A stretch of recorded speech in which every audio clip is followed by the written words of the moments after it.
കഴിഞ്ഞ ദിവസമായിരുന്നു നടൻ വിജയുടെ 'ജനനായകൻ' എന്ന സിനിമയുടെ ഓഡിയോ ലോഞ്ച് മലേഷ്യയിൽ നടന്നത്.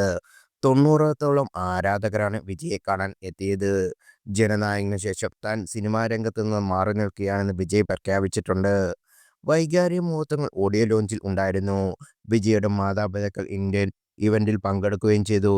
എന്നാൽ ഭാര്യ സംഗീതയും മക്കളുമില്ല. ഇത്തവണയെങ്കിലും സംഗീതയെ വിജയ്ക്കൊപ്പം കാണാമെന്ന് ആരാധകർ പ്രതീക്ഷിച്ചതാണ്. ഇവർ അകൽച്ചയിലാണെന്ന് ഏറെ നാളായി ഗോസിപ്പുകളുണ്ട്. ഇതിന് ശക്തി പകരുന്നതാണ് സംഗീതയുടെ അസാന്നിധ്യം. പ്രത്യേകിച്ച് വിജയുടെ അവസാന സിനിമയുടെ ഓഡിയോ ലോഞ്ചിൽ ഭാര്യ വരാതിരിക്കുന്നതിന്റെ കാരണം എന്തെന്ന ചോദ്യങ്ങൾ ഉയരും. മകൻ ജേസൺ സഞ്ജയും എത്തിയില്ല. അച്ഛനും മകനും തമ്മിൽ പ്രശ്നമുണ്ടെന്നും ഗോസിപ്പുകളുണ്ട്. ഇവരെ ഒരുമിച്ച് കണ്ടിട്ട് ഏറെക്കാലമായി.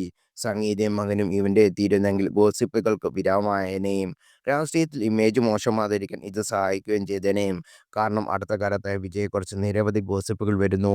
നിലവിലെ സൂചനകൾ പ്രകാരം വിജയും സംഗീതയും അകന്നിട്ട് കുറേ നാളുകളായി. മകൻ ജേസൺ സഞ്ജയും അച്ഛനിൽ നിന്ന് അകലം പാലിക്കുകയാണെന്ന് തമിഴ് സിനിമാ രംഗത്ത് സംസാരിക്കുന്ന എല്ലാവരും വാദിക്കുന്നുണ്ട്. നേരത്തെ വിജയ് ചിത്രം വാരിസിന്റെ ഓഡിയോ ലോഞ്ചിനും സംഗീത എത്തിയിരുന്നില്ല. അന്നു മുതലാണ് അഭ്യൂഹങ്ങൾ വന്നു തുടങ്ങിയത്. ഇതിനിടെ ദൃശ്യമായി ചേർത്ത വിജയെക്കുറിച്ചുള്ള ഗോസിപ്പുകളും വന്നു. ഇവർ 15 വർഷത്തിനു ശേഷം ഒരുമിച്ച് അഭിനയിച്ച ലിയോ എന്ന സിനിമയും പുറത്തിറങ്ങി. ഗോസിപ്പുകളോട് വിജയോ തൃഷയോ സംഗീതയോ ഇതുവരെ പ്രതികരിച്ചിട്ടുമില്ല. പൊതുവെ തന്നെക്കുറിച്ച് വരുന്ന ഗോസിപ്പിൽ പ്രതികരിക്കുന്ന ആളാണ് തൃഷ.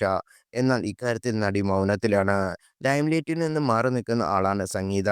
പക്ഷേ ഭർത്താവിന്റെ സിനിമകളിൽ ഓഡിയോ ലോഞ്ചും മറ്റും വരുമായിരുന്നുണ്ടായിരുന്നു. എന്നാൽ ഇന്ന് സംഗീത വരാറേയില്ല. മകൻ ജേസൺ സഞ്ജയ് സംവിധാനം ചെയ്തുകൊണ്ടിരിക്കുന്ന പ്രോജക്റ്റ് മുന്നോട്ട് പോയിക്കൊണ്ടിരിക്കുകയാണ്.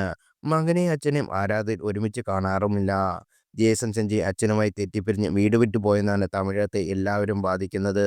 ഇളയ മകൾ ദിവ്യ സാഷ വിദേശത്ത് പഠിക്കുകയാണ്. വിജയുടെ വ്യക്തിജീവിതത്തെക്കുറിച്ച് വരുന്ന ഗോസിപ്പുകളിൽ പിതാവ് എസ് ഐ ചന്ദ്രശേഖരൻ മൗനത്തിലാണ്.